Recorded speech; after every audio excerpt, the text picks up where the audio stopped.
The controversial movement that's quickly gaining ground on social media, giving a new voice to the abortion debate. The face of it all, a young woman who made waves by announcing she had no regrets about her choice and found others were eager to follow suit. Here's ABC's Aditi Roy. I had an abortion last year. It was an incredibly positive experience for me because I didn't want to become a mother. So confident in her choice, last month, 30-year-old Amelia Bono decided to share her experience on Facebook. I really did it on a whim. Like, I was running out the door.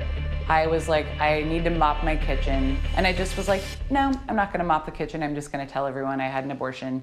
Plenty of people still believe that on some level, if you are a good woman, abortion is a choice which should be accompanied by some level of sadness, shame, or regret. But you know what? I have a good heart, and having an abortion made me happy in a totally unqualified way. Her revelation resonated. A friend of Bono's tweeted a picture of the post to her 60,000 followers and gave it the hashtag #ShoutYourAbortion. Within a couple of hours, there were women in and out of my social circle that were just saying, hey, I had an abortion too. To date, the hashtag has been shared more than 230,000 times. When I saw Amelia's post, I was immediately inspired and just so ready to join the movement. My hands were shaking and I was already tearing up thinking about the idea of joining Amelia and joining the then thousands of women who continued to post. Shouts have come from women, young and old, married and single, mothers, and even grandmothers. Is the takeaway that people who have had abortions have nothing to apologize for? I think that it's up to every woman to define her own experience with abortion, and that's really what this is about, is I'm defining my own experience as something that I'm not sorry about.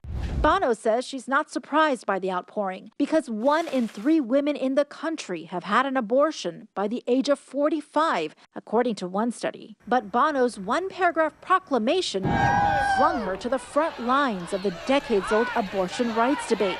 Now increasingly, a war of words waged on the internet. Her personal story garnering some very public attacks. I don't want to qualify them as threats. I would qualify them as messages meant to make me feel unsafe. And I just won't let them win. Especially during this election season. She says she was motivated in part by the Republican threat to defund Planned Parenthood, following the release of these undercover videos by the Center for Medical Progress, purportedly showing Planned Parenthood officials discussing selling fetal tissue. I could talk about the video, but I think I'd vomit. Planned Parenthood adamantly denies the claims. The outrageous accusations leveled against Planned Parenthood based on heavily doctored videos are offensive and categorically untrue. But the fiery showdown between Republicans and Democrats during this election season rages on. Make no mistake, despite what we hear from the other side, Republicans are doubling down on their war against women.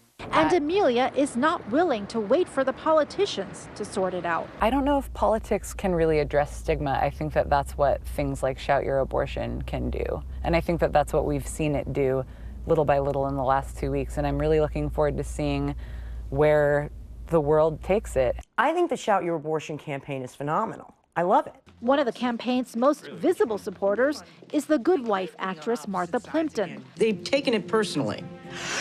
Look at you! Hi, boo-boo! A lifelong outspoken abortion rights activist. Abortion is not some crazy, weird last resort. It is a normal part of women's medical lives. She is the co-founder of the nonprofit reproductive rights group A is For, and has believed in the cause since she was a teenager. For me in particular, because I did have 2 abortions as a young woman, I feel that my ability to access that kind of medical care made it possible for me to live out my dreams and do what I really wanted to do with my life. Plimpton recently joined forces with the Shout Your Abortion campaign by releasing this tongue-in-cheek video. Pig. That's it. Celebrities and activists reading tweets that they received from detractors after sharing their abortion stories. You're a bunch of cells. We should terminate you next, right? Oh my God, it's a death threat. These are not the brightest bulbs that we're dealing with here. But that's not to say that they don't represent, a pretty formidable force that's so far succeeding in limiting our access to exercise our constitutional right. Abortion has been legal since Roe v. Wade, but in the last few years, more than 200 limitations on abortion access have been passed into law across dozens of states, a sign that the anti-abortion movement is going strong. Fueled by a new generation of young women like Kristen Hawkins. Today I speak to you pregnant with my 4th child, my first daughter.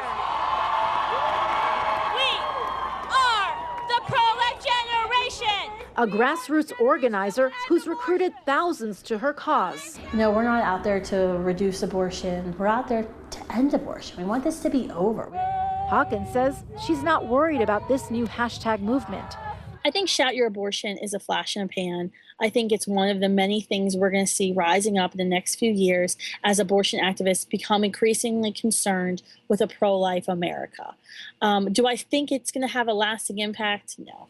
But Plimpton is confident it has digital legs. The Shout Your Abortion hashtag kind of gave people an opportunity to participate in a way that they don't normally have when there's an organization that's kind of centralized. With Twitter, it opens the floodgates. How's it going? Are you still at the office? And you can As for Amelia Bono, things are just getting started.